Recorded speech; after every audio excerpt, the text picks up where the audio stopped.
Hello there. This is a past experience explanation, communication, documentation of a pretty ridiculous event on the Lake Huron, one of the Great Lakes, in Michigan. So it was like 2015, and there was four of us driving on the main road, going across the lake or alongside the lake, parallel with it for about only about a 15-minute drive, and for about 3 or 4 of the minutes, in between like 2 to 4 minutes, I'd say, um, we were being followed by a UFO, a black, shape shifting, super fast. Like I always describe it like a garbage bag, and you just like take like some like cloth or fabric. It was just like just all black though, just super fast. And I'm like, all right, that's crazy. And how it was following, how we noticed it was my ex girlfriend like got tapped me on the shoulder. We're in the back seat. She points out to the right side, which the lake's on the left. We look to the right because you can't see it out of your peripheral. It's like actually like not in your peripheral. You have to turn like this, and then it's in your peripheral. So it's pretty sneaky because you have to like actually turn your head to see it twice. And it was following the car, and it looked just like ferrofluid, which is like a black like magnetic liquid that NASA made. So like check out ferrofluid because the UFO looked just like that, and it never deviated from the car. Like it was like a magnet. Like if our car was going, it was going the exact same, like just right with the car. So it never. When we went a few minutes and we're going about 55 miles per hour. So the crazy thing is, minus the fact that we're being followed by UFO on Lake Huron in broad daylight, like 11 a.m., blue sky, a black UFO on a blue sky. You can see it very easily. So minus the fact that we're being followed by UFO in broad daylight, um, the crazy part was my two friends in the front seat, which like they're both like one's a microbiologist, the other's like an English teacher. They both were mocking me and making fun of me, and I was trying to explain HARP and DARPA to them, and they were literally chanting like HARPA DARPA, like in almost a trance. So that was sketchy, and I'm trying to get them to look at it. They're not paying attention. They're literally making fun of me, mocking me in a chant formation of sound. Pretty weird. And then, so I break concentration and focus from that baloney, and I look out again. That thing's still following us, but I have to look past my ex girlfriend, who's now staring straight ahead at the road. And I'm like, so she's looking at the road. The UFO's actually back here behind us. I'm like looking this way, and they're chanting "Harpa Darpa, Harpa Darpa." I'm like, so these are the four heads in the car, blah blah blah, and then another one looking, and I'm like the only one looking at the UFO following us. So for some reason, I face the front, and I think, are we going under the speed limit? I look at the speedometer, and I think, is there a cop up ahead? And why would I get these programmed thoughts overriding the actuality of a black shape shifting UFO following our car in broad daylight at 55 miles per hour? So there's no reason I should even think the mundane thoughts of, are we going under the speed limit? But for some reason I do. So it's almost like all the heads were getting overridden consciously in that car, seemingly. And so they never saw it. It followed us for a few minutes, and then we end up turning on a back road and going back to my house. And I can't remember the exact last second of. I mean, there's some trees. It was above the tree line, so it might have dipped below the tree line. That might have been the last instance of seeing it. I don't remember the exact like instance of it disappearing, and but there was not really any time dilation loss because I knew like where we're at and everything, and we only had about 5 minutes till we're getting to my road from that point. And I don't know, it was crazy because anyway, so that was like the whole experience. It was like early in the morning, black UFO on a blue sky, following our car at 55 miles per hour for about 4 or 5 minutes, like 3 to 5 minutes, I'd say, or yeah, about that. And my two friends, our teacher and a microbiologist, they couldn't even look at it. And then my ex stopped looking at it for some reason. And when I realized, like, oh, when I stopped looking at it too, and I realized, like, why am I not looking at this thing and observing it, and why am I looking at the speedometer? Then I turned back, and that was kind of, I was slightly like, whoa, startled. I'm like, all right, why am I not paying attention to this? And she wasn't paying attention, so I kind of got her to look back at it and confirm and watch it more. But anyways, like, that was that experience. It was pretty crazy. It looked like ferrofluid flying almost magnetically connected to the car because it never deviated space distance like our car was going, and it was going the exact same. Look at these drummer hands, bro. Those things need to get straight.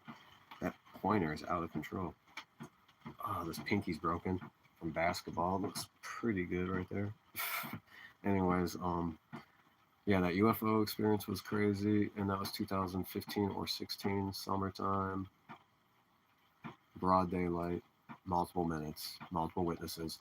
Thing about the witnesses, uh, I hit her up in 2019, 4 years after it happened, and she said she barely remembered anything. She said, "Didn't we see something weird that day? And weren't we really tired?" I was like, "So yeah, we did see something really weird. And it was like 11 a.m. I wasn't that tired. It was a nice summer day.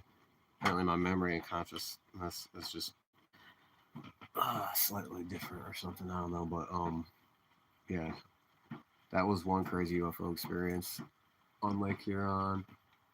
A few of my friends had some crazy ones. My one friend was on a boat and he said he saw the water like getting like light was coming up out of the water from like a distance, and it got super bright, and then it came up and shot out. I don't know if it shot out. This is like a long time ago, like 2007. He saw this, but it basically like rose out of the water. The water lit up. He's on his boat. It's like super still, like glass water, which glassy water means like there's no movement on the waves, and so it's like still like glass, you know. So he saw the light come up, and then it went up into the air. And he said he didn't really realize it was all real until the wave hit him and his boat started like swaying and like rocking from like whatever came out, like breaking the surface on the water. So that one was crazy. And then uh, my other friend from high school had another experience. It was actually like 5 miles down the road. He saw a UFO in his car and was like following him. He gets to his house. It's like in one window, he's watching out that window, and it goes over the house. So he goes to the other window, and he doesn't see it.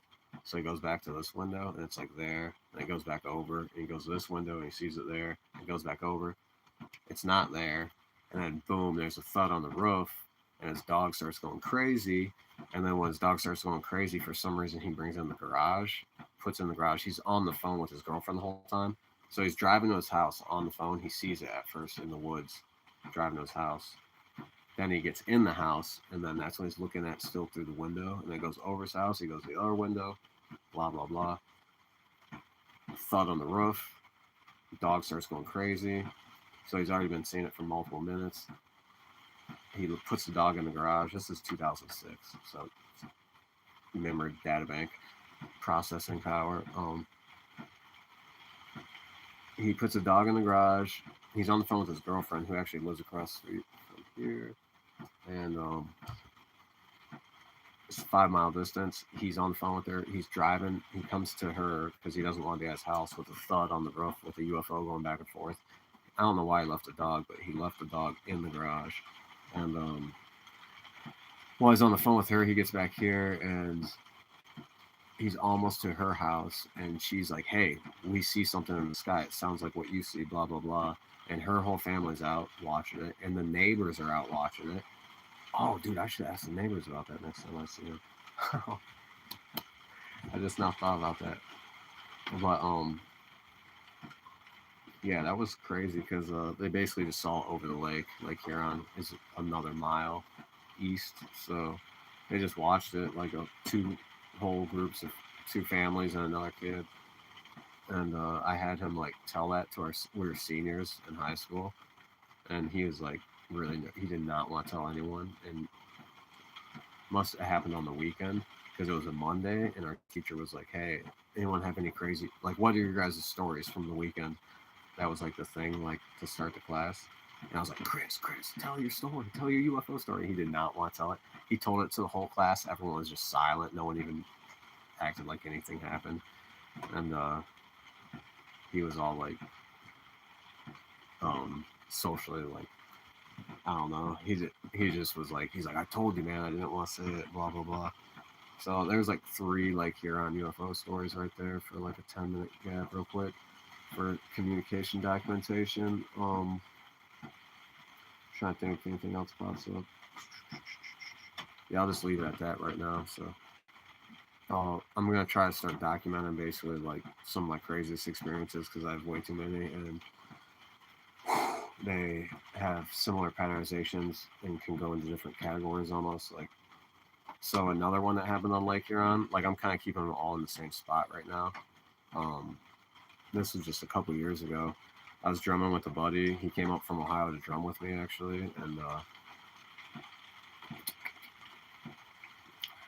I don't even know where to start with this one, like exactly. Like he was paralyzed in the hospital. We got him a drum. I told someone to get him a drum. I was like, get him a drum in there. Just get his fingers going. He got his fingers going, and then he can walk and everything. He's pretty much like fully physically recovered, he said. And that was a couple years ago. So we're drumming on the lake. It's nighttime. It's a huge windstorm. The waves are crashing, and we're up on this bluff, like 50 feet above Lake Huron. And we get done drumming, and we're talking, and he's like talking to me, and behind him, like 10, like 5 feet, 6, 7, 8, 9, 10 feet, the ground lights up like fucking, excuse my language, but like white light is on the ground in the grass behind him at nighttime in the middle of nowhere. There's only one road. There's no houses, and I'm like, I look at the road because naturally it's probably a car. The same road followed by black shape shifting feral fluid looking UFO, which I could go into another category of experience. We've seen a Detroit UFO in 2000, between 2010 and 12. I think it was probably 2011 though. We're on the roof in Detroit at our old loft. There's like a music show going on below. We're like up on the roof with a few people, just about 8 or 9 people, just checking out the view pretty much. And we see a black shape, slow moving bag looking UFO. Everyone thought it was a black plastic bag except for me. I was like, that thing is like 5 to 10 blocks away. It's going to go in between these two buildings. And when it goes in between these buildings, it's going to go in front of one and it's going to go behind the other. But like when it goes in front of the one, gauge it compared to the size of the windows. So like, let's say like this little gap is a window. These are the windows. The freaking thing was moving. It was like this big. So we're like, dude, that's like the size of multiple cars. So that's how I gauged that one. But that was a similar, it looked like a parade float going through the city, middle of the night. Super creepy. It was like about, height-wise, it was about 5 stories, 6 stories up in the air. It was like the size of an SUV at least. But anyways, back to Lake Huron, 2000, like 20 maybe. We're drumming and we get done. We're talking. The ground lights up behind them, just like a little square area of the ground lit up with a white light. I look to the right because that's the road. There's no cars. I'm thinking, oh, car's coming. It's casting its headlights across the ground, and this is just a weird gap on the ground that we can see. But it's actually something else. Who knows what it was? So my next natural reaction from looking to the right, like I see the light on the ground. I look over to the right, thinking, hey, it's a fucking car. There's no car. I instantly look up. Hey, that's pretty crazy because naturally, instinctively, I'm looking up in the sky for the light coming down on us, which is when you hit that point in life and experience and just craziness, you're like, all right, we gotta go, bro. So I'm like, I basically am like, hey, I'm not to trip you out or freak you out. I just seen like the ground light up behind you, and I looked up, dude. You seen me look up? He's like, yeah. I was like, That's because I was looking at trying to see what I thought it was a car, but there's no cars. So I was like, we gotta go, and we end up going across the street, and I don't know. I, the next part's like I 100,000% seen everything else I just previously described, besides the two experiences from my friends. This I'm not 100% certain because the variables at play, like it was like black on black almost, like it's like a dark sky, and then there's like trees, and the road we're crossing, and we're over here, and I swear I seen something run across the road, like shoulders and a silhouette, just like, but it was like hard to see because it was like dark, and it wasn't a lit up thing. But how I reacted is like I dropped stance, and I was like, ugh! Like I made a noise to get ready to move fast. Like I grunted because I moved so quick on my instincts. And he was like, he was like, what? And I was like, dude, and we had to go right across that road to get back to our friend's house. Like, our friend's house was a couple, I don't know, like a couple 100 yards away or something, like about 5 or 6 football fields away, something like that. So I knew we were close, and the other side was just the lake and that light that just lit up on the ground. So time to keep moving, apparently. And then there was a pretty good synchronistic right when we got back to the house, but I'm just gonna not detail that because I'm already detailed out. But yeah, those are a little bit of Lake Huron experiences right there, and that all those are in a strip of less than 10 miles from each other. Over and out.